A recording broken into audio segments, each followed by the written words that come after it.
Hello aspirants, कैसी तैयारी चल रही है आप सबकी।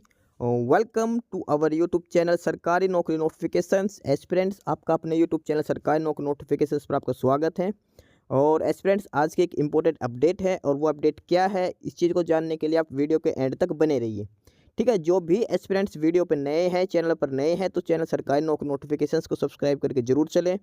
वीडियो अच्छी लगे तो वीडियो को लाइक करना, शेयर करना। अगर कुछ इश्यू हो, कुछ पूछना हो वीडियो के सब्जेक्ट वे के बारे में, कंटेंट के बारे में, तो आप कमेंट बॉक्स में कमेंट जरूर करना। ठीक है, तो एक बार फिर से, अगर सब चैनल सब्सक्राइब नहीं किया तो चैनल सब्सक्राइब करते हो। चलिए शुरुआत करते हैं। स्टूडेंट्स, राजस्थान कर्मचारी चयन बोर्ड RSSB और उन्होंने ये प्रेस नोट रिलीज़ किया है।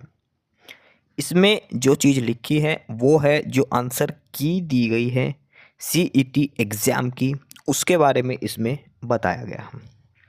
प्रेस नोट में लिखा है, बोर्ड द्वारा दिनांक 27 सितंबर और 28 सितंबर को 4 चरणों में आयोजित समान पात्रता परीक्षा CET स्नातक स्तर 2024 प्रथम चरण परीक्षा कोड A15, द्वितीय चरण परीक्षा कोड A11, तृतीय चरण परीक्षा कोड A17, चतुर्थ चरण परीक्षा कोड B23 परीक्षा के मास्टर प्रश्न पत्रों तथा इनकी प्रारंभिक उत्तर कुंजी बोर्ड की वेबसाइट, और ये है www.rsmssb.rajasthan.gov.in पर जारी कर दी गई है। यानी कि जो CET ग्रेजुएशन लेवल का जो पेपर लिया गया था राजस्थान कर्मचारी चयन बोर्ड के द्वारा, और ये पेपर हुआ था 27 और 28 सितंबर को। 2 दिन पेपर हुआ था, डेली 2 शिफ्टें हुई थी, टोटल 4 शिफ्टों में पेपर पूरा किया गया था। और इन चारों शिफ्टों का जो पेपर का है ऑफिशियल आंसर की जारी कर दी गई है राजस्थान कर्मचारी चयन बोर्ड के द्वारा। और ये बैड की ऑफिशियल वेबसाइट है जहां से आप अपने आंसर की चेक कर सकते हैं।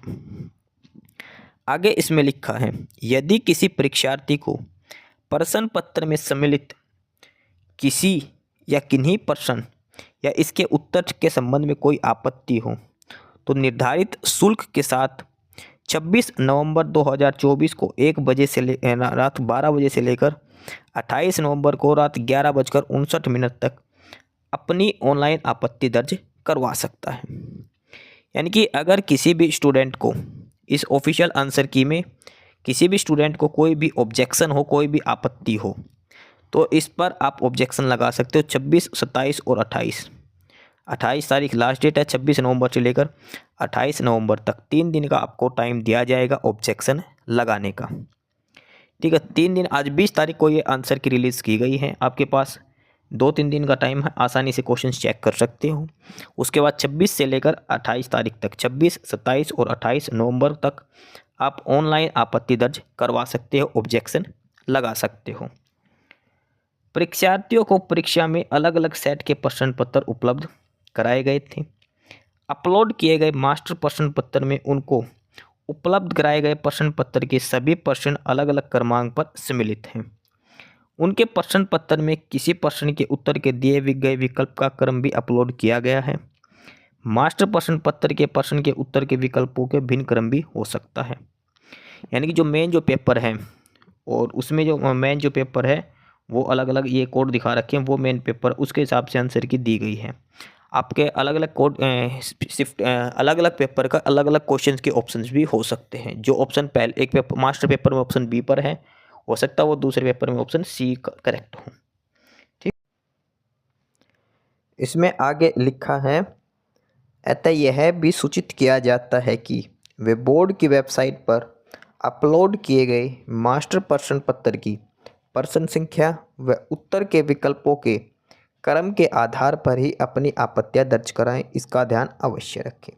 जो मास्टर जो प्रश्न पत्र है उसी के क्वेश्चंस के साथ साथ आप ऑब्जेक्शंस जो ऑप्शंस है उनको भी सही से मैच करना है। क्वेश्चन नंबर 40 का अगर ऑप्शन ए है आंसर, तो आपको ए नहीं देखना, उसको ये देखना ए की जगह क्या नाम दिया गया है। ए की जगह सपोज राम नाम दिया गया, तो आप ऑप्शंस में आपके ऑप्शन में चेक करना, हो सकता है वो राम आपके पेपर में सी ऑप्शन पे दिया गया हो, तो आपके पेपर के हिसाब से उसका सी आंसर होगा। ठीक है, तो ऐसी छोटी छोटी गलती करके ऑब्जेक्शन मत लगा देना। और ऑब्जेक्शन जो शुल्क है वो बता रखा है कि बोर्ड द्वारा प्रत्येक आपत्ति का शुल्क 100 रुपये निर्धारित किया गया है। एक सवाल के 100 रुपये लगेंगे अगर आप आपत्ति दर्ज करते हो तो। एक क्वेश्चन के 100 रुपीज़ आपको पे करने पड़ेंगे, ऑब्जेक्शन फ़ीस रहेगी हर क्वेश्चन के लिए। इसके लिए आपको अपनी SSO ID के माध्यम से ई मित्र पेमेंट गेटवे से ई मित्र कियोस्क पर जाकर जितने भी प्रश्न पर आपत्तियाँ हैं उसके अनुसार प्रति प्रश्न 100 रुपये की दर से देय शुल्क का भुगतान करना होगा। भुगतान के लिए सर्विस चार्ज अलग से किया जाएगा। ठीक है, आपत्तियों के लिए 100 रुपये एक क्वेश्चन के लिए एक आपत्ति के लिए 100 रुपये लगेंगे आपको। 26 नवंबर से लेकर 28 नवंबर रात 12 बजे तक आप ऑब्जेक्शन लगा सकते हो, उसके बाद लिंक निष्क्रिय कर दिया जाएगा। और ध्यान रखना, ऑनलाइन ही आप ऑब्जेक्शन लगा सकते हो, अन्य किसी माध्यम से जो आपत्ति लगाओगे वो स्वीकार नहीं की जाएगी।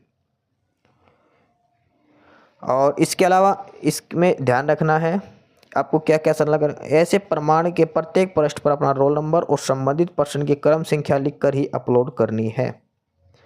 उसमें पुस्तक का नाम, लेखक का नाम, प्रकाशक का नाम, संस्करण वर्ष और पृष्ठ संख्या भी लिखा जाना आवश्यक है। अगर आप कोई पुस्तक की लगाते हो, भाई इसे आपने ऑप्शन ए राम आंसर दिया है लेकिन इस बुक में राम सीता आंसर दिया गया है, तो आपको सारी डिटेल लिखने, कौन सी बुक है, कौन राइटर है, कौन सा क्वेश्चन नंबर है, किस पेज पर है, कौन से संस्करण है, ये सारी डिटेल उस बुक के बारे में लिखनी है।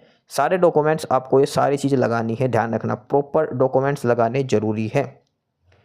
यदि किसी अभ्यर्थी द्वारा ऑनलाइन आपत्ति दर्ज करते समय जो ओरिजिनल टेक्स्ट के कुट रचना कर अपलोड किया जाता है तो ऐसे अभ्यर्थियों के विरुद्ध बोर्ड की कार्रवाई की जाएगी।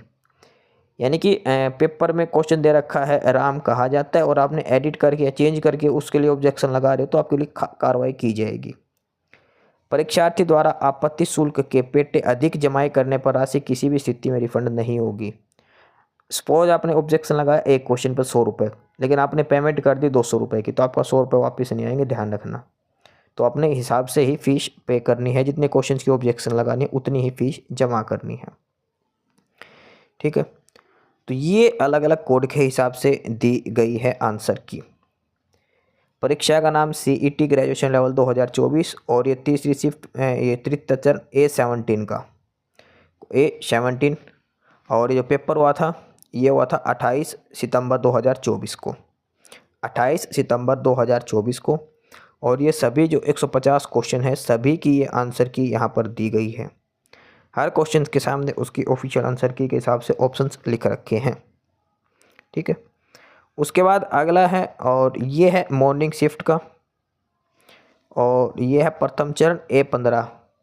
और ये पेपर की डेट है 27 सितंबर। 27 सितंबर को जो पहली शिफ्ट में जो पेपर हुआ था उसकी ये आंसर की दी गई है, A15 वाले क्वेश्चन पेपर की ये ऑफिशियल आंसर की उसकी दी गई है। उसके बाद आगे है ये सेम है A15 प्रथम चरण 27 तारीख का ये पेपर है और उसकी प्रारंभिक आंसर की यहाँ पर दी गई है। उसके बाद ये आगे दिया गया है दूसरे चरण जो दूसरी शिफ्ट का पेपर हुआ था A11 जो सेकंड शिफ्ट है, और ये 27 सितंबर को जो पेपर हुआ था उसकी ये ऑफिशियल आंसर की यहाँ पर दी गई है। ठीक है, तो ये सारे पेपर्स की आंसर की यहाँ पर दी गई है। तो जो भी कैंडिडेट हैं जो एग्ज़ाम में अपीयर हुए थे CET के एग्ज़ाम में, उसकी ऑफिशियल आंसर की चेक कर सकते हैं, अपने क्वेश्चंस मैच कर सकते हैं, कितने क्या मार्क्स है वो भी आप काउंट कर सकते हैं। कोई ऑब्जेक्शन हो तो आप 26 से लेकर 28 नवंबर तक ऑब्जेक्शंस भी लगा सकते हो। 26 तारीख से लेकर 28 तारीख तक आप ऑब्जेक्शन लगा सकते हो। ये ऑफिशियल साइट है जहाँ से आपको आंसर की चेक करनी है। तो ये था डिटेल नोटिस राजस्थान कर्मचारी चयन बोर्ड की तरफ से CET ग्रेजुएशन लेवल 2024 वाले की ऑफिशियल आंसर की के रिगार्डिंग। बाकी नई अपडेट नई इन्फॉर्मेशन के लिए आप हमारे यूट्यूब चैनल सरकारी नौकरी नोटिफिकेशन सब्सक्राइब जरूर करिए। और अगर कुछ इश्यू है, कुछ पूछना हो तो आप कमेंट बॉक्स में कमेंट करके आपको जो भी इश्यू है किसी भी चीज़ के रिगार्डिंग आप कमेंट बॉक्स में कमेंट करके पूछ सकते हैं। ठीक है, चैनल को सब्सक्राइब जरूर करें, वीडियो को लाइक करें, शेयर करिए, जुड़े रहिए हमारे साथ, मिलते रहेंगे नई अपडेट्स के साथ। तब तक के लिए बाय।